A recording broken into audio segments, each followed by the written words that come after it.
Hello, my name is Stanley Doc Scott. I'm with the African American Economic Recovery Think Tank. Today I'm sending out much love to the Jacksonville community because we have some very serious problem in this community that must be addressed.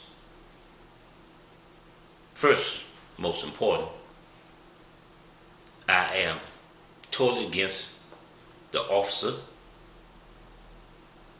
from the JSO who killed Mr. Bing. Now, we can talk about all the things that led up to what caused this murder. But there's only one thing for me. There was no need for Mr. Bing to be murdered. Because that's what took place. He was murdered. Regardless of if there's a criminal record, I don't know. I haven't investigated that. I am investigating. I'm looking into it. Because I personally know the family. But please don't get it twisted. Because as people know me for many years in this community, I stand for justice. I don't care what nationality. Especially when my people, the African American community, commit a crime. I want them to be held full accountable for their crime. Yes. But what took place on 9th and Liberty was a murder. He killed this young man. Regardless of Mr. Bing, as he has, as I said before, a criminal record, if he had one or not, I don't know. I'm investigating it. I know a little bit about Mr. Bing. I have met him before at his grandmother's home.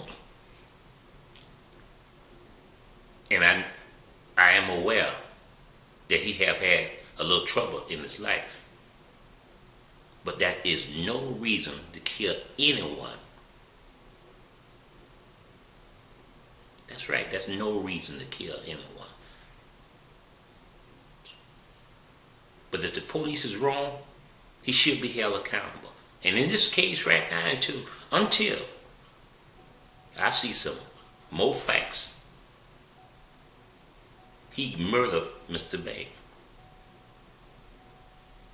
But that is no reason for, and I'm going to talk about the community later, but that is no reason for the community, for the people who are hanging out on 9th and Liberty to act like a fool.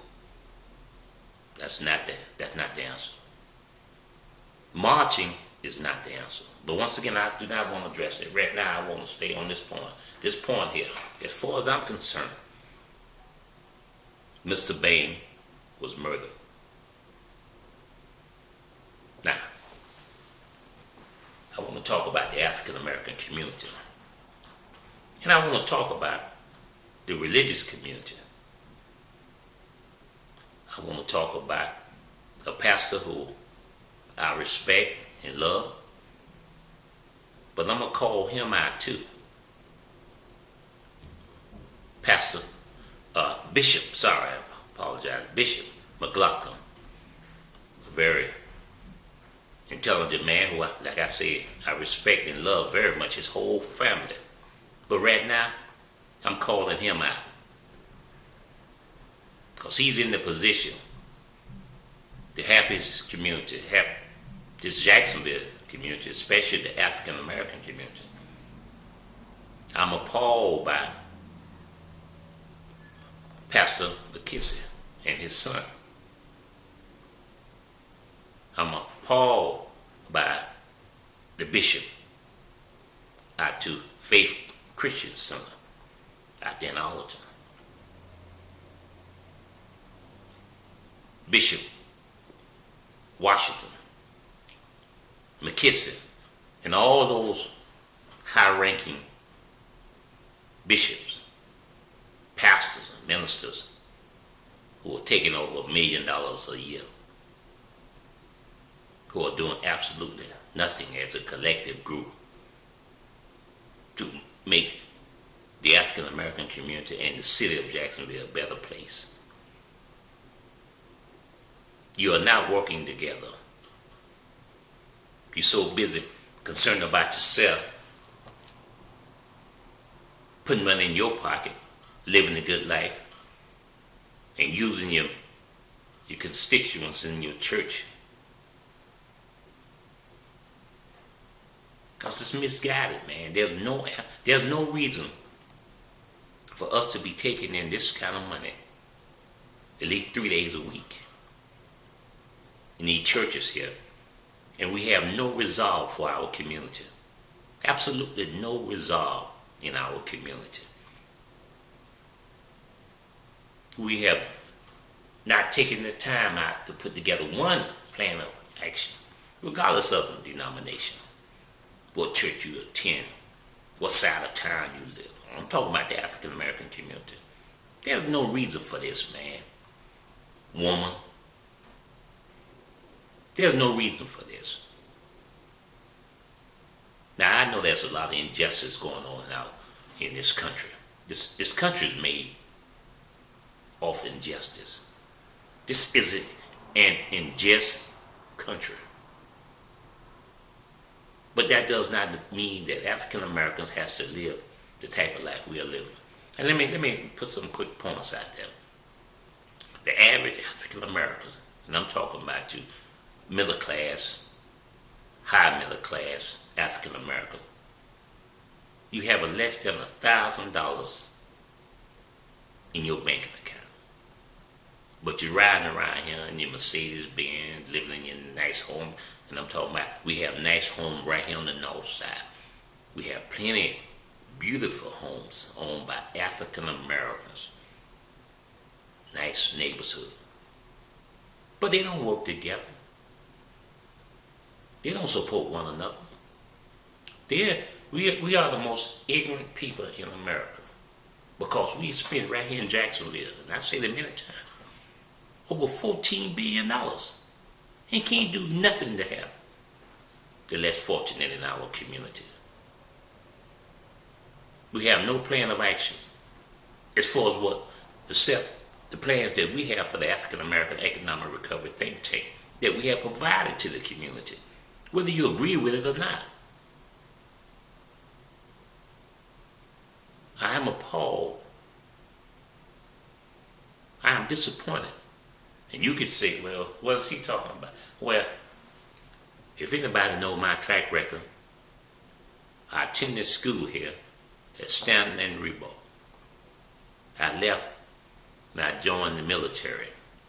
Not because I had to.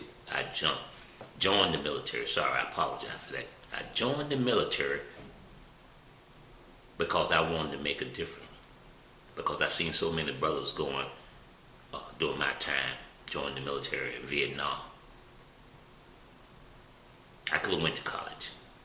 I came back to this community and ran a successful business with numerous accolades across the nation. I come back and raise my son by myself.